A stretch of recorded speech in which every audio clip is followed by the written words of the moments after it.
¿Qué tal, estimada audiencia del canal de Derecha Mexicana? Sean muy bienvenidos a esta nueva sección que, como tal, vamos a estar platicando justamente de libros. Y pues bueno, tenemos por aquí a mi buen amigo Irán. ¿Qué tal, Irán? ¿Cómo estás? Buenas tardes, noches, días, depende de quién nos esté viendo.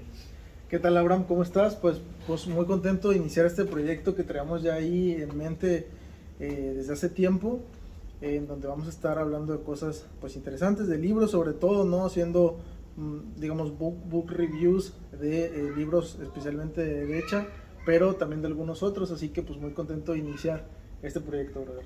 Ok, bueno, fíjense, gente, que esto es importante porque este ya es el primer proyecto que estamos arrancando de manera presencial. Creo que esto es muy positivo porque es una manera en la cual siento yo que podemos conectar un poquito más con la audiencia, porque también, vaya, funciona bien la parte de transmitir, pero pues qué mejor que poder estar hablando físicamente e interactuar. Y sobre todo hoy en día, ¿no? Que tenemos esta ausencia, ¿no? de valores y sobre todo de nivel intelectual, ¿no? Creo que hay que dar esta batalla. Platícanos un poquito, Irán, para que la gente sepa, porque ojo, él fue el que me propuso esta idea. ¿Cómo fue que te nació? ¿Qué fue lo que te motivó para arrancar como tal el proyecto? Bueno, principalmente el hecho de que esto es algo que tú, yo y en general con nuestros amigos, ¿no? Pues ahí de nuevas derechas y que coincidimos en formas de pensar, hacemos. Solamente que no lo hacemos enfrente de una cámara, no lo hacemos enfrente de un micrófono, pero hacemos muy recurrentemente, incluso diría varias veces por semana, nos podemos mandar un WhatsApp, un mensaje y hablamos de estos temas o de los libros que leemos.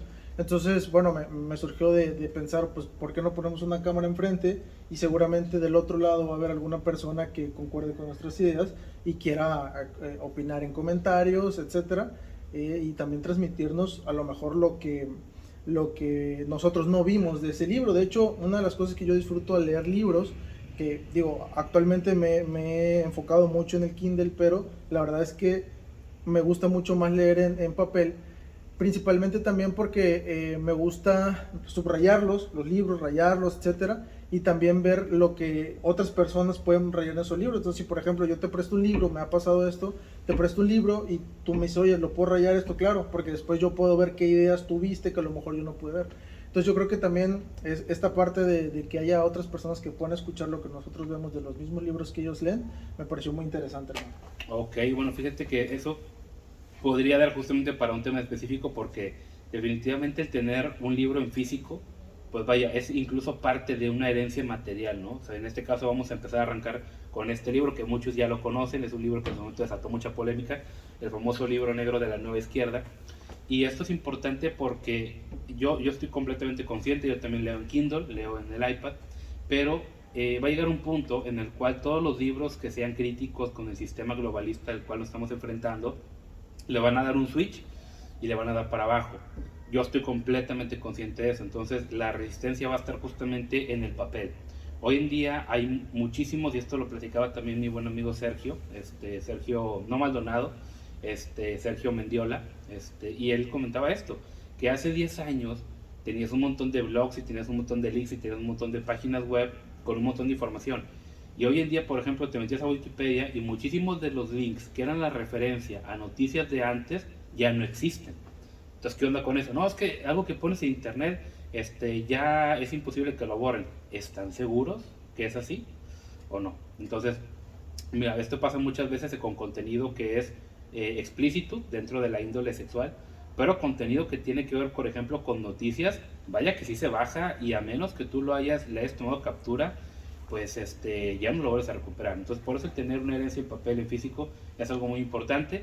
Me recuerda también, y después hablaremos de esto del mundo de Orwell, en el mundo de Orwell se editaban las noticias para que si ayer nos peleábamos con un país y el día de hoy nos peleamos con otro, todas las noticias del pasado se cambiaban para alimentar la narrativa. Eso es algo muy fácil de hacer en la web, pero es muy difícil de hacer en papel. Por eso también va a llegar un punto, ¿no? Como en esa novela de Fahrenheit, creo que es Fahrenheit 151, de justamente cómo los bomberos se encargaban ya no de apagar fuego, sino de quemar libros, ¿no? Pero bueno, eso, digo, después sería bueno tocar ese tema. Hoy vamos a arrancar justamente con este libro, el libro negro de la nueva izquierda de el buen Agustín Laje y Nicolás Márquez. Pero yo me gustaría primero preguntarte, Irán, ¿cómo fue que tú diste con este libro? ¿Cómo llegó a ti? Bueno, yo creo que mi primera interacción con este libro fue a través del internet. Yo creo que como muchos de los que pudieran estarnos escuchando, a través de estos videos que se viralizaron mucho hace que, ¿te gusta? 5, 7 años, 8 años a lo mejor, en donde Agustín Laje y Nicolás Márquez empezaron esta cruzada, ¿no?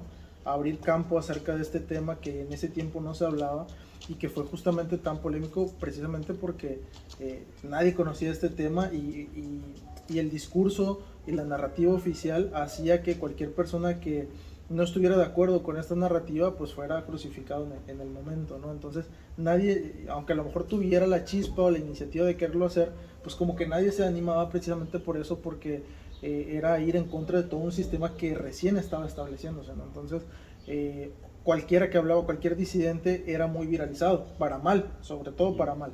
Entonces yo creo que mi primera interacción con el libro fue justamente esto, ¿no? Viendo los videos ahí de debates de Agustín y de Nico Márquez, contra feministas, contra panelistas de su propio país, etcétera. Entonces yo creo que a partir de eso me nació el interés y bueno, la verdad que muy rápidamente adquirí el libro para poderlo leer y me gustó muchísimo. Planteó algo diferente a lo que se mostraba en ese tiempo. Ya lo estaremos analizando ahorita en los próximos minutos, pero la verdad que como un discurso disruptivo, como un libro disruptivo, cumplió yo creo que con esa función en su momento. Efectivamente, fíjate que yo también llegué a este libro, pero por hate, porque yo seguía varias páginas de noticias, incluso de hecho, cosa interesante, no voy a decir el nombre, pero una página de noticias medianamente famosa, me bloquearon en Facebook justamente por mis comentarios, porque en aquel entonces creo que estaban dialogando el tema de la legalización, ¿no? del gaymonio, de la unión homosexual, y obviamente emití comentarios un poquito, vamos a llamarlo así, directos. Entonces eso molestó a la persona que administraba esto y me bloquearon. Políticamente incorrectos. Políticamente incorrectos. Y entonces justamente después veo que están hablando mal de este libro, que este libro promueve el odio, que este libro, etcétera y demás. Entonces eso me llamó mucho la atención y empecé a buscar justamente a Agustín Laje.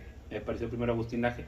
Que ojo, yo ya traía cierta corriente medianamente liberal.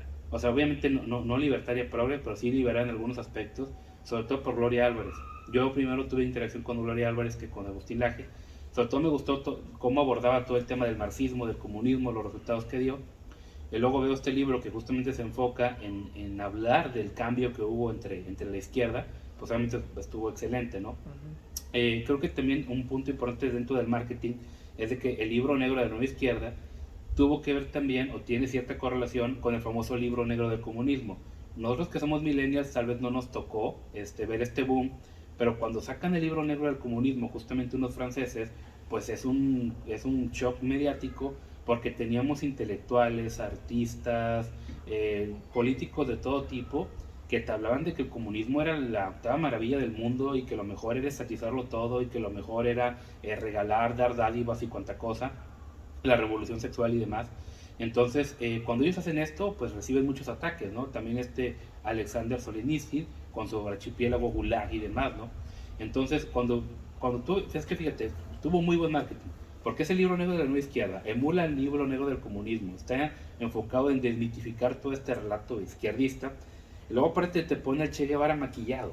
O sea, esa parte se me hizo excelente porque, a ver, el Che Guevara, él quería ser el arquetipo del macho comunista. O sea, del tipo que soy fuerte, soy un guerrillero, soy un tipo que anda en la selva, incluso la figura, ¿no? del Che con su moto, pues es icónica, ¿no? Es incluso, va acorde con el típico estereotipo de la masculinidad gringa, ¿no? De que anda en la moto y etcétera, ¿no?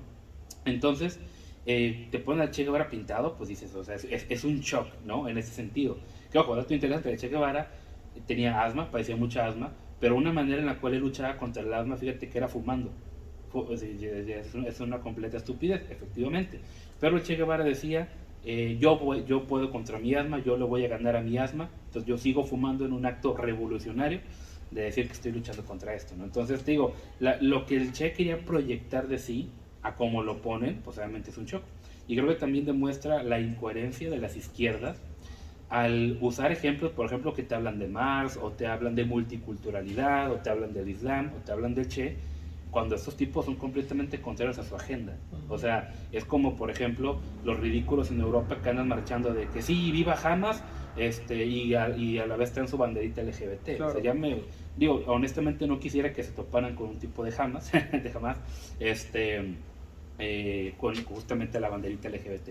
Entonces, te digo, desde la portada ya tuvo muy buen marketing, y otro punto también es de que tanto Agustín como Nico muchísimo más aguerrido, la manera en cómo comunicaban. O sea, es decir, si bien es un libro que está bien referenciado, tiene buen material bibliográfico, la manera en cómo debatían y cómo lo presentaban levantaba mucho morbo. Ujú. Yo sé que el morbo tiene que ser utilizado con prudencia, pero la manera en cómo se levantó el morbo, mucha gente adquirió el libro solamente por morbo. Y mucha gente empezó a cuestionarse el relato solamente por morbo. Entonces, creo que sí marcó un antes y un después, al menos en la lucha de una batalla pues cultural, medianamente intelectual, y que le hizo entender a la gente que había otra opción. Claro. Que por ejemplo en México, que tenemos puros partidos de izquierda, que realmente hay otra opción. Y que el relato que te vienen manejando estos paladines de la igualdad no es tan bonito como ellos es, ¿verdad? Entonces eso a mí se me hizo excelente. Sí, ahorita que tocabas el tema de la portada, yo también creo que es una genialidad. No sé quién se le habrá ocurrido, seguramente al editor a la editorial, no sé. He visto que en otros continentes tienen otras portadas diferentes. Principalmente la de aquí de América Latina funcionó bastante, como mencionabas. Y justamente hace mofa de esto, ¿no? De cómo es que vemos justamente personas lobistas del LGBT con sus playeras del Che Guevara, ¿no? En los desfiles, en las manifestaciones, cuando esto pues es una completa contrariedad, ¿no? Es contraintuitivo pensarlo así, pero generalmente, y me gusta mucho el término que usa Laje para describir este tipo de personas, y ya más recientemente tú en tu libro también haces eco de esto de los idiotas útiles, ¿no? De esta gente que realmente está enajenada, no termina de comprender ni siquiera lo que defiende, ni siquiera lo que está, la bandera que está izando, pero pues termina siendo servil o termina siendo útil a esos poderes ahí mayores, ¿no? Que los terminan controlando sin que ellos lo sepan. Entonces, esta parte de que lo hayan representado de esta forma ahí en el libro terminó siendo choqueante para ellos, porque a lo mejor ni siquiera ellos se habían dado cuenta de la contrariedad en la que estaban cayendo, ¿no? Eso en primer lugar. Y luego también, bueno, el hecho de que la izquierda, yo creo que no se esperaba algo como esto en América Latina. Ahora vemos ya mucha gente en Estados Unidos, por ejemplo, hablando de estos temas.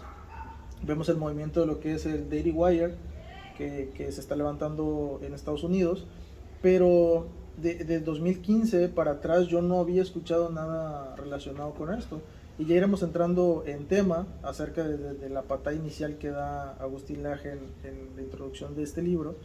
Pero cierto que todo lo que relacionamos con la izquierda, bro, era meramente materialista. Y en este libro ya nos presentan un concepto cultural que no se había tocado hasta ese tema. Entonces, no sé, te gustaría hablar un poco de lo que es la introducción del libro y de la patada inicial que dan para hablar de este tema. Sí, fíjate que creo que es muy importante que arrancan desde el tema del marxismo, ¿no? Y te abordan un término que es el postmarxismo. Hoy en día tú ves un montón de marxistas, valga la redundancia, que te hablan de Marx y no han leído Marx. O sea, por ejemplo, yo platico mucho con Quique Tafoya, y él estudia justamente en la UNAM, y él platica mucho esto. Dice, oye, la inmensa mayoría de mis compañeros dicen que son marxistas, pero cuando les empiezas a hablar de, oye, ¿qué es la burguesía? Marx habla del capital, no habla pues del capitalismo, habla del capital, y empiezas ahí a abordar otros temas, el materialismo dialéctico y demás. En ese punto dicen, pues la verdad, o sea, honestamente no saben de lo que están hablando. Entonces, creo que es muy importante esto, que cómo empieza Agustín y cómo empieza a hablar justamente de cómo el marxismo como resultado del pensamiento mágico, de las utopías, ¿no?, que se dan allá en la era de la Ilustración. Y eso es muy importante porque, si bien el libro se enfoca en una dualidad no izquierda-derecha, es importante entender esto porque las utopías, y eso lo veremos después cuando analicemos otros libros, justamente son el germen del globalismo. Uh-huh. O sea, esta idea de vamos a bajar el cielo a la tierra, esta idea de vamos a generar un mundo perfecto, y esta idea de vamos a anteponer la ideología más allá de la experiencia y de la historia. Es decir, yo tengo una idea maravillosa, y es de que, por ejemplo, vamos a colectivizar los medios de producción, y como mi idea es buena, y yo digo que mi idea es buena, así tiene que ser, y no importa si nos llevamos a uno que otra vida en el proceso, No importa eso porque pues al final el resultado va a ser maravilloso, ¿no? Y además, bro, te agrego algo más. Abre la puerta a algo más siniestro, que ya se empieza a tocar, por ejemplo, en el libro de Globalismo de Agustín Laje, el más reciente, que es que ese concepto de utopía también te permite plantearle algo a la sociedad que nunca va a poder alcanzar, ¿no? Él menciona en el libro de Globalismo cómo es que el fin último de la Agenda 2030, por ejemplo, y ahora de la más reciente 2045, no es como tal el alcanzar los objetivos de esas agendas, sino el tener más control de los países soberanos. Entonces, una utopía también te permite esto, el decir, mira, aquí está la promesa de que vamos a alcanzar esto algún día, pero necesito más esfuerzo de tu parte, necesito más recursos, más poder, más control. Y en realidad el fin mío último en las sombras es ese poder y ese control, y no necesariamente alcanzar esa utopía que yo te prometo a ti, ¿no? Sí, sí, la verdad tiene muchísimo que ver con esto, porque si te fijas, por ejemplo, de dónde bebe Marx. Por ejemplo, Marx, más allá de decir de que es que dejó que sus hijos fueran desvividos por las circunstancias, creo que, ok, es algo relevante, pero vaya, es una domina. Decir que, oye, es que Marx no ayudó a su familia y el tipo embarazó a su sirvienta, ok, obviamente hacen que Marx sea una persona de una moral deplorable, pero esto no refuta sus ideas. Entonces creo que también es importante entender esto y entender que si uno va a refutar a Marx, uno va a tratar de refutar a Marx, tiene que irse sobre las ideas de Marx, no sobre la figura o sobre lo que él hizo en su vida, que eso es otro tema. Entonces, Claro. Marx, digo, es importante entender esto, que él, para empezar, es financiado por los Rothschild. O sea, el tipo ya trae cierto financiamiento, ¿no? De una élite con miras a un control global. Por otro lado, también Marx se fusila, ¿no? La dialéctica de Hegel, que es lo que te dice de que, a ver, mira, siempre hay una síntesis, y luego hay una antítesis, perdón, hay una tesis, y luego hay una antítesis, chocan estas dos y dan como resultado una síntesis. Marx te dice de que, a ver, la historia pues ha ido colisionando, pasamos del feudalismo a la burguesía, tuvimos una tesis, tuvimos una antítesis, y estos dos van a dar resultado como tal el socialismo. El socialismo, a partir de una revolución del proletariado y una dictadura del proletariado, vamos a ir a un estado idílico, ¿no? Que va a ser el comunismo. Que te fijas también, el comunismo, como bien lo decía César Vidal, el comunismo es una especie de, de construcción del cristianismo. Porque el cristianismo te habla de un nuevo cielo, te habla de una nueva tierra, te habla de un mundo perfecto, con un cuerpo glorificado. Y el marxismo te habla de todo eso, pero aquí, y que lo podemos construir nosotros, y que simplemente a través de una dictadura vamos a poder llegar a ese estado maravilloso, idílico que necesitamos, ¿no? O que otras no nos han podido dar. Claro. Entonces, Marx también hay que entenderlo como que, digo, hoy en día cuando hablamos de socialismo, la gente cree que Marx es el papá de todo el socialismo, pero no fue así. Por ejemplo, está Saint-Simon también, ¿no? Con sus ideas medio tecnocráticas, industriales, ahí medio extrañas. Tenemos a Robert Owen también con su cooperativismo allá en Inglaterra. Tenemos también cómo se establece la socialdemocracia con Bismarck en Alemania, o sea, también. Entonces tenemos diferentes figuras que alimentan, ¿no? Que alimentan el colectivismo y que alimentan esta idea de un Estado benefactor. Marx no es el único, Marx es el único que dice, yo tengo un socialismo científico y el mío es el chido porque es el científico. Dame las pruebas, no, pues yo te estoy diciendo, ¿verdad? Entonces, ¿Qué más prueba quieres que mi palabra? Sí, o sea, yo te estoy diciendo que así es y como yo lo digo, pues así tiene que ser.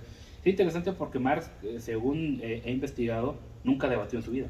O sea, el tipo no debatía, el tipo insultaba, el tipo desprestigiaba, el tipo atacaba a sus adversarios, pero no se sentaba a debatir. Que es una práctica muy recurrente de las izquierdas, ¿no? Y generalmente de estos movimientos de nueva izquierda, el cual donde ellos se sienten cobijados por el poder del Estado, por los medios de comunicación masiva, pero cuando se les presenta una voz disidente, regularmente tratan con el poder represivo del Estado, pues de callarla, ¿no? Sí. ¿Cuántas veces no tenemos ahí algunas, digamos, donde Agustín Laje y mismo Márquez al presentar los libros comentaban que tenían una presentación en tal universidad, en tal auditorio, en tal escuela, y que no lo habían podido llevar a cabo por este tema, ¿no? Porque algún lobby había presionado para que no se llevara a cabo. Creo que al mismo eh, el autor del libro de Atrapado en el cuerpo equivocado, ¿recuerdas el nombre? Pablo Muñoz. Pablo Muñoz también menciona esto, ¿no? Que tuvo Sí. varias conferencias canceladas por este tema. Entonces,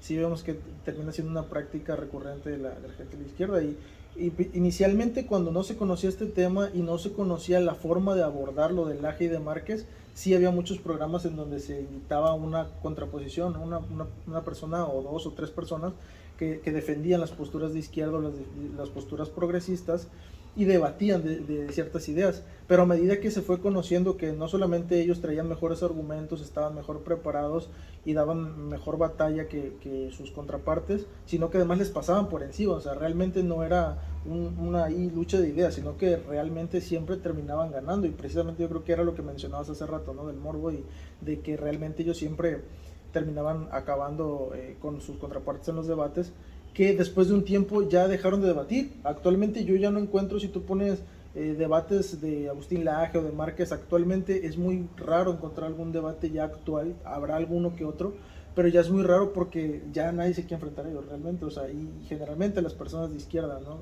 Las personas de derecha, perdón, ya nadie quiere ahí debatir con ellos, con los intelectuales, porque pues siempre se terminan viendo rebasados por ellos. Vemos el caso del señor Diego Rusarín, Sí. que él termina también haciendo bastantes señalizaciones en contra de algunas cosas que dice Agustín Laje, algunas cosas que se dicen dentro de la nueva derecha, pero no se terminan encontrando debates, entre ellos. En última instancia creo que es también porque de ese lado no quieren debatir. Se le ha preguntado directamente a Agustín, y pues yo lo que he escuchado es que él dice que no tiene tema, ¿no?, en llegar a debatir, pero realmente del otro lado nunca ha habido, hasta lo que yo sé, nunca ha habido una, una buena postura para poder debatir, nunca ha habido esa intención, ¿no? Entonces sí termina siendo una práctica recurrente. Y bueno, para quienes no han leído el libro, hermano, y que también a lo mejor no tienen como que tanto conocimiento de lo que es Marx y las teorías de Marx y Engels, y no, digamos, no están tan inmiscuidos en lo que termina siendo digamos, este marxismo tradicional. ¿Dirías tú que es necesario tener digamos, como un conocimiento previo de lo que es el marxismo tradicional para poder el libro, o dirías que cualquier persona lo puede leer? Diría que si realmente lo vas a leer con detenimiento, con cuidado, definitivamente no es necesario. Pero si quieres entender mejor algunos conceptos, sobre todo la introducción, sí consideraría que de perdido googlearas y de perdido con lo que Wikipedia más o menos te dice, te puedes dar una idea. ¿Por qué? Porque hoy en día existe el concepto, o a veces se usa el concepto de marxismo cultural. Yo estoy en contra de este concepto, no sé Claro. qué piense la audiencia. ¿Por qué estoy en contra? Porque, a ver, Marx era materialista. O sea, no era un tipo, no era de que, le gusta ir a comprar, no. El tipo era materialista en el sentido que él decía de que para poder generar un cambio, tenías que cambiar las condiciones estructurales, materiales de la gente. Y Marx creía que para poder llegar al poder, tenías que hacerlo a través de las armas. O sea, Marx decía, a ver, debe haber una revolución, tenemos que tomar los medios de producción e instalar la dictadura del proletariado. Marx no apostaba por la idea de subvertir la cultura. O sea, Marx, por ejemplo, cuando tú leas El Capital de Perdido, Marx habla en términos económicos, Marx habla en términos materiales. Él no habla de que vamos a crear un partido y luego hay que meternos y luego aquí y luego allá y cuánta cosa. No es así. O sea, Marx era un tipo material. De hecho, si Marx viera lo que están haciendo hoy en día los colectivos LGBT y los colectivos feministas, Marx quedaría horrorizado, o sea, quedaría asqueado profundamente con lo que hay ahí. Entonces, tenemos un marxismo sin Marx, o sea, sin esencia, ¿no? Entonces, cuando hablas de marxismo, va justamente ligado con materialismo, pero esta gente lamentablemente liga ese marxismo con la cultura y dice, no, pues hay un marxismo cultural, pero pues no, o sea, es que realmente Marx nunca habló de un tema de cultura. De hecho, Marx era un tipo internacionalista, no era un tipo globalista. Marx hablaba de que, a ver, independientemente de la cultura, había que atravesar este punto para poder establecer a nivel internacional justamente su agenda socialista. De hecho, no olvidemos, ¿no?, las internacionales socialistas, cosa curiosa que en la primera internacional socialista había anarquistas ahí también, ¿eh? Entonces, ellos nadie los quiere, pero empezaron ahí también. Entonces, ¿cómo termina, no? Proletariados del mundo unidos. O sea, Marx no le habla a los alemanes o los ingleses o a los rusos, no, Marx le habla a toda una clase. Entonces, a nivel mundial hay una clase oprimida y hay una clase opresora, y es lo que tenemos que arreglar, ¿no? Es lo que tenemos que cambiar.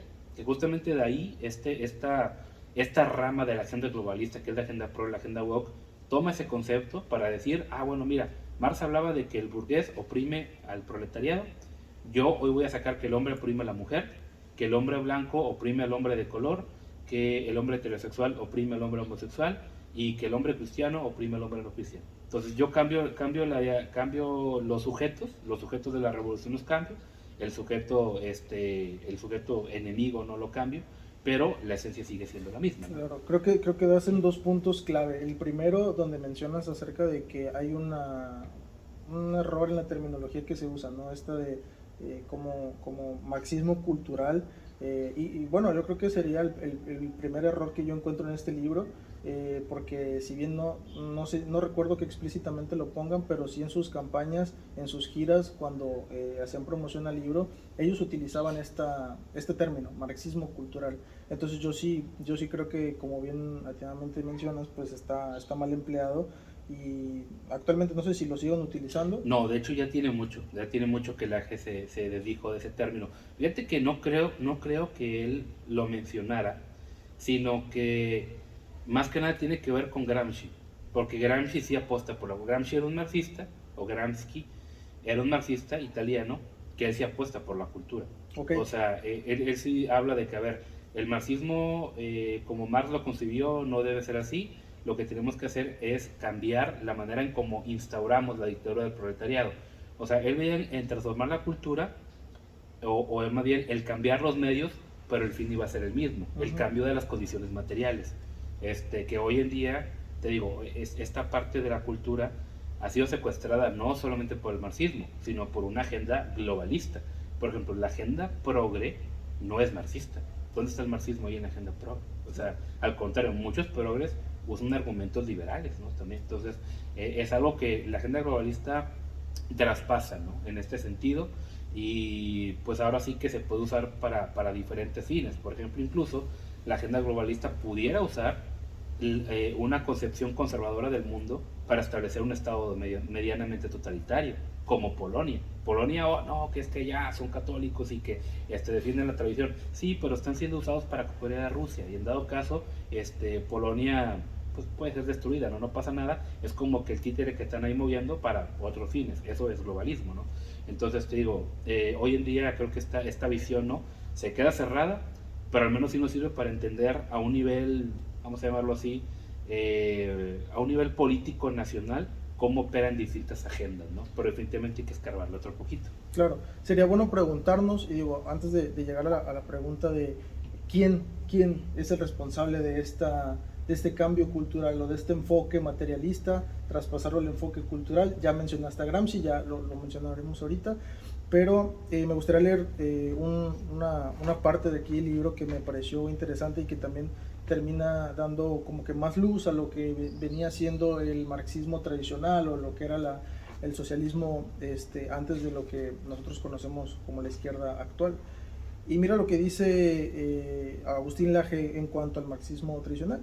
Los proletarios son entonces la clase social que tiene en sus manos la más importante misión histórica: impulsar una revolución que, al destruir la propiedad privada, fundamenta la división en clases, destruirá al final las clases sociales como tales, y su liberación será la liberación de toda la humanidad. Pero aún más, dice, el marxismo tradicional dice que las verdades revolucionarias se pergañen al nivel de las relaciones económicas, pues todo lo demás, ideología, Estado, cultura, etc., es apenas un reflejo de aquellas. Lo que hay que hacer es transformar el sistema económico, y lo otro vendrá por añadidura, que es lo que tú mencionabas. Realmente el marxismo tradicional no veía la parte de la cultura, lo veía como algo secundario, terciario, no le importaba. El marxismo tradicional decía, vamos a transformar la economía y en función de eso vamos a transformar todo lo demás. Y en ese tiempo pues le funcionó al sistema capitalista, ¿no? Realmente mientras había esta guerra de poderes, ¿no? Más adelante lo que fue la Guerra Fría, muchos años después, todo se reducía a lo económico, que después ya más adelante lo mencionan en el libro, ¿no? Cómo es que la derecha se quedó atrapada en esos años, ¿no? Y no pudo evolucionar a dar una guerra cultural, una batalla cultural. Pero sí, ya desde aquí vemos cómo es que pues, realmente el marxismo cultural no termina siendo un término tan atinado, ¿no? Es que esa parte del marxismo sí es importante entenderla porque el marxismo te dice, las ideas que tú tienes son el resultado de tus condiciones materiales. O sea, por eso ellos no se enfocan en el tema cultural o en la cuestión meramente ideológica, porque dicen, no, tú cambias lo material y las ideas van a cambiar. A ver, el obrero piensa como piensa porque es pobre, el rico piensa porque es rico, tiene mucho, el que tiene poco piensa de una manera y el que tiene mucho piensa de otra manera y se acabó. Pero Gramsci justamente topa con pared cuando él ve de que los obreros italianos no piensan así, de que los obreros italianos tienen una mentalidad más tradicional, que la familia, el catolicismo, etcétera. Entonces dice, ¿qué rollo? Aquí no es cierto que el pobre piense de tal manera porque es pobre y que el rico piense de otra manera meramente porque es rico. ¿Qué onda? ¿Qué hacemos aquí? Entonces ahí justamente en Rusia pasa algo similar, ¿no? Con el famoso tema de la hegemonía, de que, a ver, supuestamente el proletariado tiene una misión histórica y es acabar justamente con la burguesía. Pero en Rusia no había proletarios, en Rusia no había casi obreros, la mayoría eran campesinos. Entonces, ¿qué es lo que hacemos? Entonces ahí Lenin empieza a decir, no, mira, pues vamos a reemplazar al proletario por el campesino, y empezaron ahí a hacer sus experimentos medio extraños, que pues te digo, creo que aquí se quedó un poquito corto, porque también hubiera sido muy interesante mencionar, por ejemplo, el rol del Instituto Tavistock en todo esto, o por ejemplo, cómo Wall Street en su momento ayudó justamente a que se desarrollara la revolución bolchevique, ¿no? Yo siempre recomiendo este libro, Wall Street y los bolcheviques, de Anthony Soto. Entonces, o sea, creo que también en ese sentido se quedó un poco corto al meramente manejarte una dialéctica de que por un lado tenías a los comunistas revolucionarios, arrapastrosos, y por otro lado tenías a las grandes empresas, a los productores, a los industriales, ¿no? Cuando hubo un sector de Wall Street que se apoyó la revolución bolchevique. ¿Por qué la apoyaron? ¿O por qué apoyó también Inglaterra la revolución bolchevique? Porque el imperio ruso justamente estaba expandiéndose, estaba creciendo bastante, justamente le arrebataron Armenia de manos del imperio otomano y vieron a Rusia como una amenaza, un enemigo a vencer, y por eso incentivaron esto. De hecho, cosa curiosa, el zar era primo del rey de Inglaterra y aún así pues lo dejó, lo dejó morir. Sí, y fíjate que volviendo a lo que mencionabas hace un momento, cuando Gramsci llega a esta lucidez de que a pesar de que él haga o que el marxismo haga esfuerzos por cambiar la economía, realmente no va a lograr el objetivo porque se da cuenta, como mencionabas, que estos actores que él necesitaba que jugaran a su favor tenían una forma de pensar muy diferente a lo que él quería, y justamente lo mencionan en este libro. Mira, te leo otra cita, dice: el campesino está fuertemente dominado en términos culturales y en su visión del mundo por la burguesía, y eso es lo que quiere romper Gramsci. En particular, este menciona al filósofo liberal conservador Benedetto Croce como uno de los responsables de esta hegemonía burguesa por sobre el campesinado, para ejemplificar de qué forma el accionario intelectual, de qué forma acciona el intelectual. Resulta vital que Croce ha cumplido con una altísima función nacional, ha superado los intelectuales radicales del sur de las masas campesinas, permitiéndoles participar de la cultura, y a través de esta cultura los ha hecho absorber o ser absorbidos por la burguesía nacional. Entonces los campesinos como tal no iban a poder salir de ese esquema de pensamiento porque lo tenían enraizado en su mente. Entonces Gramsci dice, pues tenemos que hacer algo a nivel cultural. No es cierto que lo cultural termina siendo menos importante o termina quedando en segundo o tercer nivel, sino que es el foco principal en lo que nos tenemos que enfocar, ¿no? Entonces, a partir de ahí, digo, para responder esa pregunta de quién, o sea, quién, porque el Laje, y vemos el libro y decimos libro no izquierda, y hay ahí una forma, una intención de moldear las mentes de Occidente para que se vuelvan de izquierda. Bueno, pero ¿de dónde viene esto? Yo creo que estos primeros capítulos nos resuelven esa duda, ¿no? Pudiéramos identificar a Gramsci como ese, pues uno de esos grandes responsables, ¿no? Muy, muy importante, ¿no? El rol que jugó por ahí Gramsci, aunque creo que ni él se dio cuenta del rol que claro, había jugado. Pero vaya, un dato interesante. Gramsci influyó, sí, pero influyó en Europa para que Europa influyera al resto del mundo, porque también creo que Gramsci creo que no fue traducido hasta como los 70, Ujú. entonces no fue un influjo meramente tan directo, digo, si mal no recuerdo fue como en los 70 que fue traducido, sino que todas esas corrientes colectivistas impulsaron, por ejemplo, también corrientes como la de la Escuela de Frankfurt y vaya, todos los colectivismos, desde el nacionalsocialismo, el socialismo clásico, el fascismo y el franquismo. O sea, también ahí todos ellos bebieron de toda esa fuente envenenada. También más adelante nos habla de Laclau y Chantal Mouffe, que bueno, digo, ellos también tienen un pensamiento muy, muy complejo, que bueno, tampoco vamos a irnos a detalle, pero pues al menos de esta parte, ¿no? De la cuestión del postmarxismo y demás, sí creo que al menos sienta la base de cómo esta gente se da cuenta, ¿no? Que las ideas son importantes, hay que trabajar a partir de las ideas. Entonces, ¿te parece? Vamos a pasarnos al capítulo 2. Digo, realmente hay mucho, ¿no? Que pudiéramos abordar, pero cuando hablamos de feminismo, cuando hablamos justamente de la ola queer, se me hace muy importante porque, a ver, creo que, y esto también en su momento lo llegó a apuntar von Mises, y Mises dice, a ver, el feminismo está bien siempre y cuando opte bajo una óptica de liberalismo. ¿En qué sentido? De que el ser humano merece igualdad ante la ley.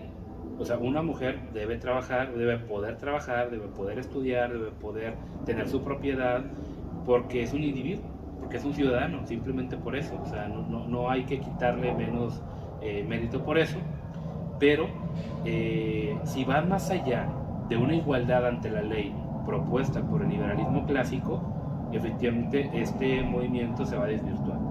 Y efectivamente así fue. Digo, históricamente uno puede ver, ¿no? Cómo el manipular a las masas, y especialmente a las mujeres, ha sido parte de las agendas totalitarias.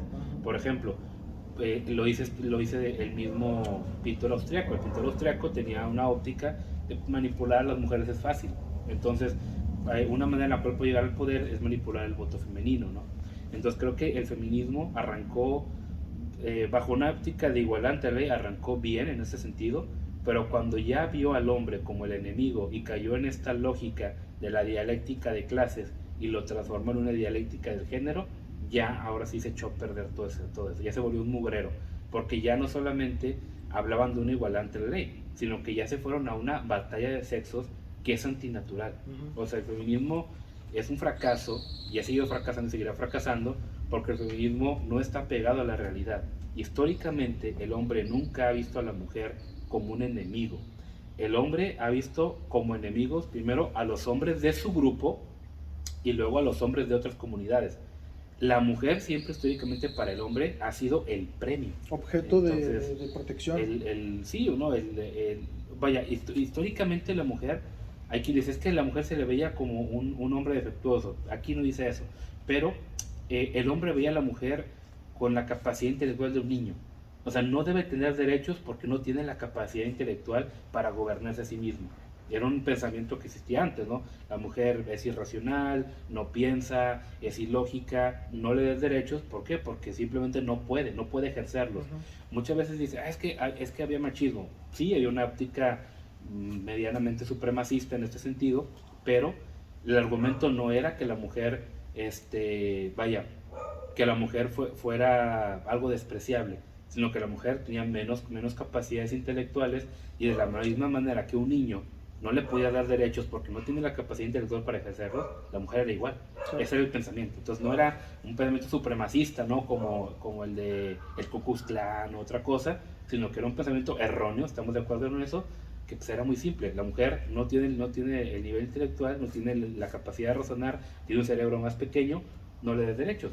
Que obviamente es algo importante, que en su momento muchas feministas al inicio dijeron, a ver, vamos a demostrar que sí podemos. ¿Y cómo lo vamos a hacer? En la universidad, en la academia, en deporte. O sea, en vez de pedirle al Estado que las ayudara, ellas dijeron, yo puedo, nada más déjenme participar. Entonces, algo muy, muy contradictorio, ¿no? Con las feministas de hoy en día, que si les hablas en Twitter ya te quieren demandar. Fíjate que me gusta cómo inicia este capítulo, Agustín, porque te hace una división en 3 olas de feminismo. Generalmente cuando pensamos en feminismo en aquel momento. Ahorita tenemos demasiada difusión de recursos para investigar, pero en aquel momento no asociábamos el feminismo con algo diferente a lo que vemos ahora en las marchas, etcétera. Entonces él hace esta división de primera, segunda y tercera ola del feminismo, en donde él sí, digamos, de cierta manera reivindica o está a favor de la primera ola, y dice que pues sí se buscaban estas igualdades de las que tú estabas mencionando, de las que estabas hablando. Ya en lo que es la segunda ola, él ya, y justamente utilizó sus palabras, él dice que si la primera ola buscaba esta igualdad ante la ley, la segunda ola es ver esta preocupación del ataque a la mujer, pero a través o poniéndose los lentes del marxismo, ¿no? Entonces ya hay una ideología de por medio, ya no hay una preocupación pura, una preocupación, digamos, genuina o que sea orgánica, sino que ya hay ahí un sesgo, ¿no?, del cual se parte a partir de la segunda ola. Es de lo que él nos habla. Y bueno, la tercera ola pues ya viniera a ser lo que conocemos todos, ¿no? Y me gustaría leer una parte de lo que menciona Agustín, en consonancia con lo que mencionabas de que el feminismo termina siendo antinatural o que defiende cosas antinaturales. Dice: las utopías socialistas, además de arremeter contra la propiedad privada, plantearon también la desaparición del matrimonio como institución social. Podemos ver eso en las dictaduras socialistas, que siempre había como que esa persecución y se reducía el acto sexual a meramente una cuestión de reproducción para el partido, ¿no? Y esto se replica, ¿no?, en los movimientos feministas actuales. Entonces, bueno, me parece interesante cómo a partir de eso va desarrollando todo el capítulo. Igual no nos podemos detener tanto, creo que llevamos por ahí de 40 minutos, brother, de transmisión, de grabación ya. Pero básicamente eso es lo que van a encontrar en el capítulo 2, ¿no? Un Laje hablándote de lo que es el feminismo, las diferentes olas del feminismo, y haciendo ahí con lupa especial énfasis en lo que viene a diferenciarlas a cada una. Así es, y bueno, creo que también para cerrar esta parte, también la ideología de género, que bueno, hay que agradecer a la Yamaha, que ellos pusieron de moda el término ideología de género aquí en Hispanoamérica. Y es importante esto porque también la ideología de género pues es antinatural, ¿no? O sea, simplemente el cambiar la cuestión exterior, la cuestión material de tu ser, eso no cambia tu esencia, ¿no? Que es algo que también se ha perdido. El cristianismo durante muchos siglos te ha hablado que el ser humano tiene una esencia, que tiene un origen divino, que tiene un alma, que es un proyecto, que es un fin en sí mismo. Entonces ya con la era de la ilustración y con el tema de la evolución, el ser humano deja de tener esencia, ya se vuelve un chango, ¿no?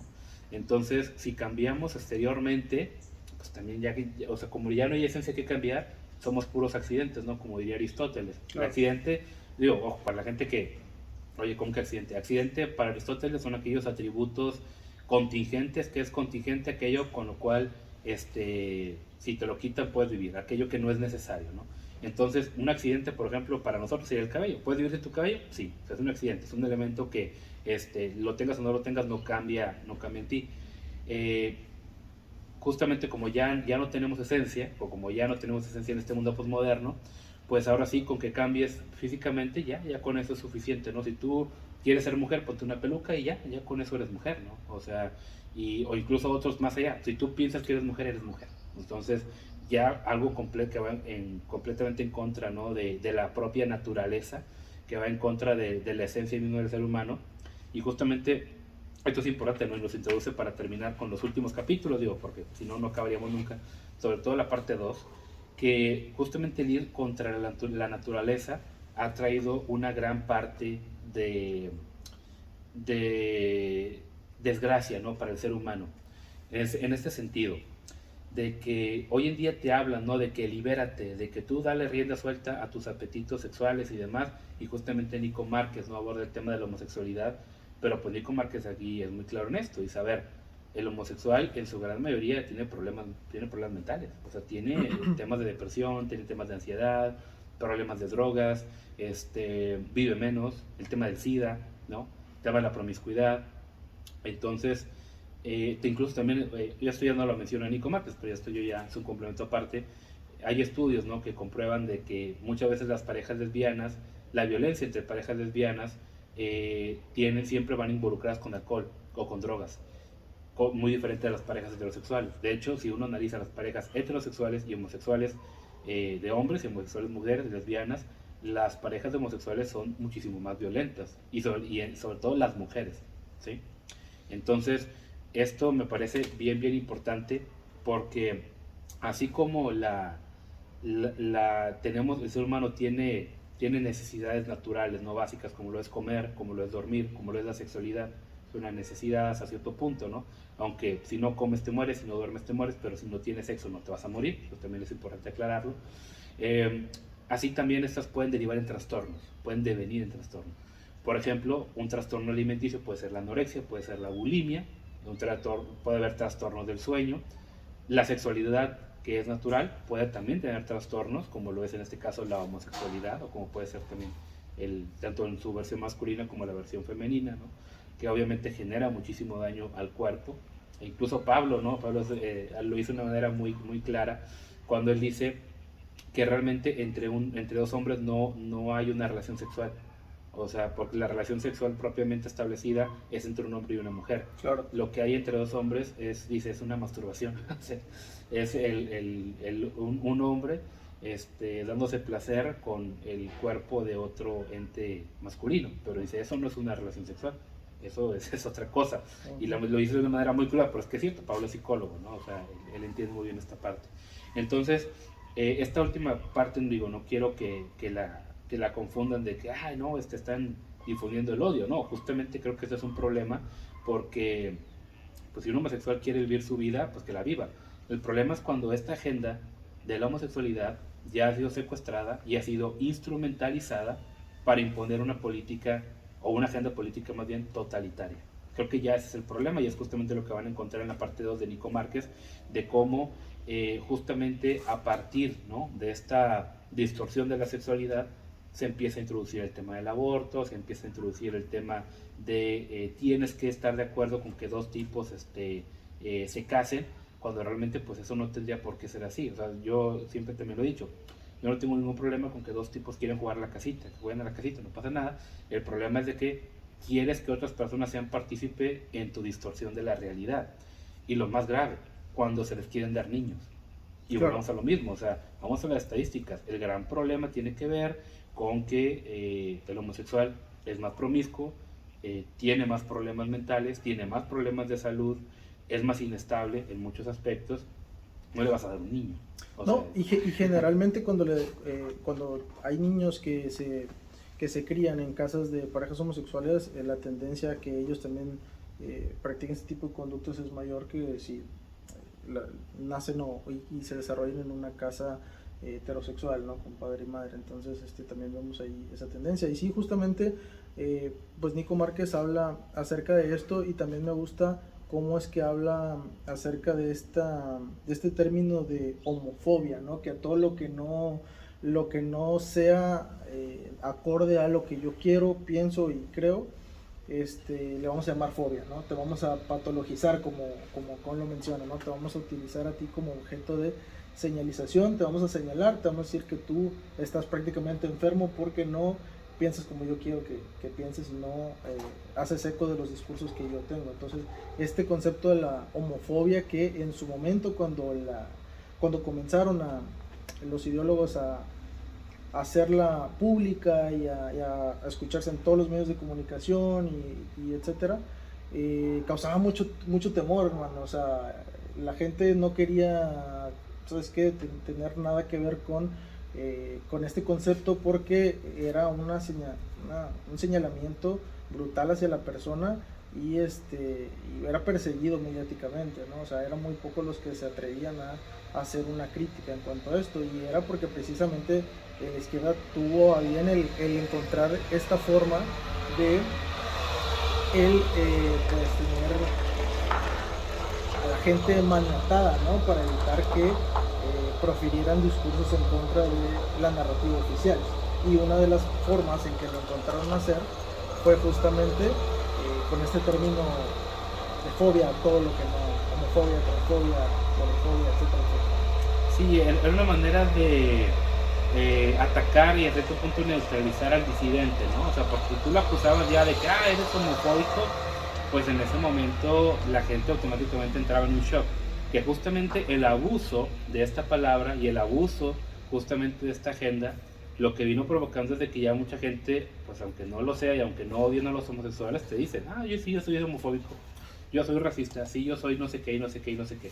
¿Por qué? Porque ya llegó un punto en el que ya hartaron realmente a la sociedad con sus políticas inclusivas, que pues ya mucha gente dijo, ¿sabes qué? Pues sí, sí soy, ¿y qué? Entonces, eso es lo que ha terminado provocando, que justamente hay gente que ya empiece, ya no solamente a manifestar un desacuerdo, sino que ya empiece realmente a ver con molestia a quienes representan, ¿no?, esta agenda LGBT, que también hay que reconocer. Ahí está el homosexual, que tiene tendencias de atracciones al mismo sexo, pero está luchando y no quiere esto, que puede recibir ayuda. Claro. Está el homosexual practicante que vive su vida y pues bueno, le gusta vivir de esa manera y pues bueno, él es libre, yo estoy de acuerdo con que él es libre, puede hacer de su vida lo que él quiera, parte de la libertad está en la libertad de tomar malas decisiones, entonces también es parte de él, pero está lo que yo defino, ¿no?, el propagandista LGBT, el propagandista o el activista. El activista ya no solamente no vive y deja vivir, sino que él quiere imponer una agenda, ¿no? Y claro, eso obviamente ya es lo más nocivo. Pero bueno, esta última parte, digo, muy bien abordada por Nico Márquez, creo que va a dar mucho de qué hablar. No sé, Irán, tú cómo quisieras concluir esta última parte, porque digo, si nos vamos capítulo por capítulo, nos vamos aquí unas 10 horas, ¿no? Sí, no, bueno, de lo que van a encontrar en el libro es justamente datos duros también acerca del por qué ni siquiera es conveniente. Digo, porque siempre hay como que bueno, actualmente ya no, ya hay muchos ahí intelectuales de derecha que ya han dejado muy claro que se puede defender la derecha sin meter a la religión y a meter al Papa y la Biblia de por medio, ¿no? Pero una de las señalizaciones principales era justamente eso, ¿no? De que, bueno, porque el Papa lo dice, o porque la Biblia lo dice, por eso tú no aceptas el matrimonio igualitario, o tú no aceptas las relaciones homosexuales, etcétera, ¿no? Pero en realidad, en este libro van a encontrar algunos datos duros muy interesantes acerca del por qué no es conveniente, incluso por salud pública, una relación homosexual, porque podemos ver cómo en esa comunidad, como bien lo mencionabas hace rato, pues hay mayores porcentajes de trastornos mentales, mayores porcentajes de intentos de desvivirse, sí, exacto, de enfermedades, ETS, etcétera. Entonces, y esos son datos duros, ¿no? Entonces, realmente, ¿cómo puedes debatir eso? Entonces, eso van a encontrar en la segunda parte del libro a un Nico Márquez hablando desde esta postura y concluyendo que no es conveniente para el hombre, para el ser humano, practicar la homosexualidad, ya más allá de lo que a nivel personal cada uno sienta, practicarlo no es conveniente, no es algo que te convenga. Entonces, para los padres también, ¿no? Digo, el punto de esta plática pues es analizar el libro, pero como comentario sería para los padres que dicen, bueno, mi hijo tiene tendencias homosexuales o me ha dicho que es homosexual y esto, ¿qué hago, no? Pues preocúpate por él y trata de que él salga de eso, justamente porque por salud pública no es conveniente para él el practicar esto, ¿no? Sí. Y en este libro podrán encontrar muy buenas razones. Unos buenos electroshocks, creo que también. No se cree que. Entonces, sí, hermano, yo creo que eso es lo que yo hago mayor énfasis en la segunda parte del libro de Nico Márquez. Y bueno, te empieza a hablar un poco también de historia, de dónde viene, los autores intelectuales de estos movimientos. Te habla también de cómo hubo una presión en contra de el manual de psiquiatría para poderlo quitar de este manual, el concepto de trastorno, ¿no? La clasificación de trastorno, de enfermedad, y que realmente esto fue algo pues más bien no un consenso científico estudiado a través de los años, sino que más bien por presiones de lobistas terminaron ahí presionando para que no pasara. Sí, fue una imposición política ahí. Exacto. Entonces me gustaría pues terminar con eso, ¿no? Sí, sí, no, yo también digo, termino con esta parte. Es un libro también, digo, muy interesante, les recomiendo a todos que lo lean y pues como tal que como tal lo cuestionen, ¿no? O sea, no nada más es de que yo lo leo porque lo dice Agustín y Nico, ya es cierto, ¿no? O sea, realmente cuestiones de las cosas. Justamente este libro creo que les va a abrir mucho el panorama para empezar a cuestionar mejor a la agenda progre y empezar a articular, a ver, si estamos en contra de esto, entonces, ¿qué es lo que estamos defendiendo, no? Entonces, es muy, muy interesante. Y también otro dato interesante es cómo, pues justamente Nico Márquez te dice, a ver, históricamente la izquierda no solamente no ha apoyado los conceptos de la heterosexualidad, sino que abiertamente los han atacado. O sea, eso es completamente ridículo, ¿no? Te digo, ver gente con la banderita del Che y con la banderita multicolor. O sea, porque históricamente el Che era un tipo que hasta tenía un campo de concentración para homosexuales, ¿no? Entonces, esto le digo, es sumamente necesario que la gente lo sepa para que se empiece a cuestionar, a ver, ¿por qué estoy creyendo en esto, no? Claro. Pero bueno, sí, no, yo ya terminaría prácticamente con este punto. Léanlo. Sí, yo diría que es un libro que no es perfecto, obviamente, pero es un libro que termina siendo la punta de lanza de todo lo que se vino después. Y justamente por eso comentábamos de que este fuera el primer libro. Quizá hubiéramos podido empezar con un libro más reciente, con tu libro, que también toca temas muy interesantes. Otro de los candidatos también era por ahí Orwell de 1984, sí, que sienta las bases de que a lo mejor sin pensarlo Orwell, o a lo mejor sí, no sé, era un adelantado al tiempo, pero termina sentando bases de lo que ahora está pasando. Pero creo que era importante, brother, el hablar de este libro porque es la punta de lanza de lo que se vino después, ¿no? Como que él abrió campo con este libro, mucha gente se quitó el miedo de hablar en contra del discurso oficial y termina siendo pues un estandarte para la nueva derecha, para la gente de América Latina que habla de estos temas. Entonces yo creo que es lectura obligada para quienes les interesan estos temas. Si no lo han leído, vayan a leerlo, cómprenlo, ya está muy económico en Amazon, en Kindle, en varias versiones, sí, incluso está en audiolibro, ya está por ahí. Entonces yo creo que también recomendaría que lo pudieran leer. Es una crítica interesante a lo que venimos viendo en los últimos años, pero que en ese tiempo cuando se escribió no era tan evidente. Entonces sí terminan siendo adelantados a su tiempo. ¿Y cuántas estrellas le das al libro, hermano? Híjole, pues 5. Es que está complicado porque, pues te digo, es un libro que me hubiera gustado que lo abordara más desde la óptica globalista, pero es que por el tiempo en el que fue escrito, claro, y realmente por lo que provocó, por lo que detonó, no, yo digo que sí le doy las 5. Sinceramente sí, creo que sí le doy las 5 porque te digo, si considero la variable del tiempo y lo que detonó propiamente el libro, sí, creo que sí. Y además creo que es un libro también muy bueno para regalar. Digo, ya se viene Navidad y yo no estoy recibiendo un peso por decir esto, pero también creo que es un muy buen libro, sí, para regalárselo a tu tía feminista, a tu tío chairo, no sé. Es un libro que definitivamente sí sería muy bueno para regalar. Entonces, yo en lo personal creo que sí le doy 5. Ok. Bueno, yo creo que le doy unas 4.5 estrellas, sobre todo. 4, no se puede puntuar. 4.5. Bueno, unas 4 estrellas, porque creo que este libro que tienes aquí, me comentabas hace un ratito que es la primera edición del, sí, libro, ha tenido muchas revisiones.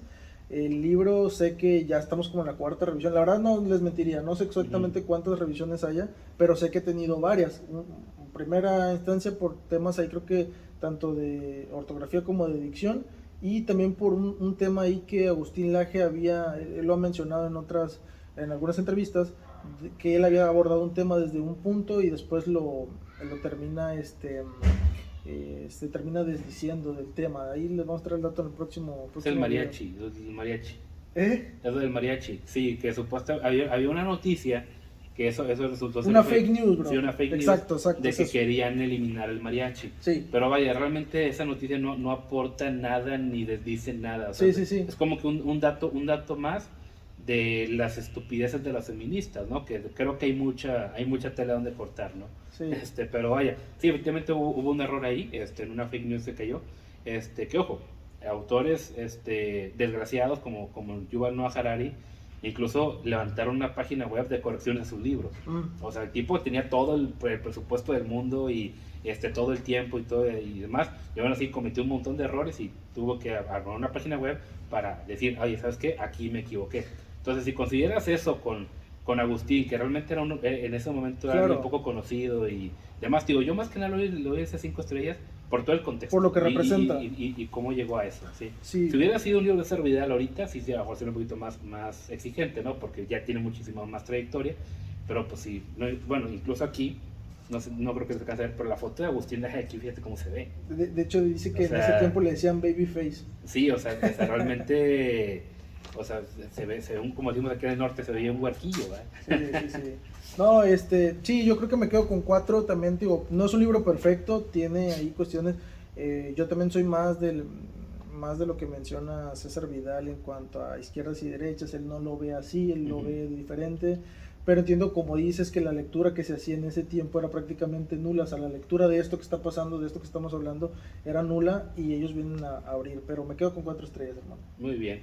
Bueno, pues díganos ustedes en los comentarios qué opinan de este libro. ¿Ya ¿Cuántas lo estrellas leyeron? le dan? ¿No lo han leído? Sí, ¿qué opinan de todo esto que hemos estado por aquí comentando? Y pues si les gusta el proyecto, pues este es el primer episodio. Esperamos seguir sacando más iniciativas como esta. Y pues no olviden por ahí compartirlo, darle like, poner comentarios, ayudarnos a que el algoritmo le dé mayor impulso a esto. Y pues ir mejorando también por aquí el entorno, ¿no? Si vamos creciendo, van a ir también viendo mejoras aquí, tanto en la edición, en la calidad del contenido y demás, ¿no? Y que pues, nos recomienden libros.